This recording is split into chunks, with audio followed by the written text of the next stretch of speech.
కొలువేమిటి ప్రసంగియు పరమగీతము యెషయా ప్రవచనమును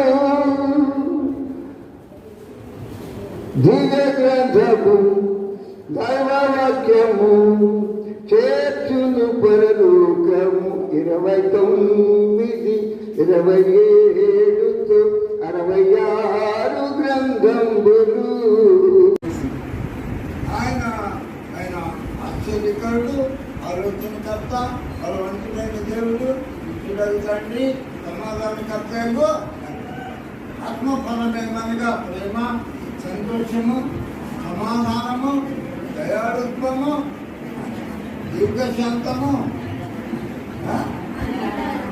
మంచితనము, సాత్వికము,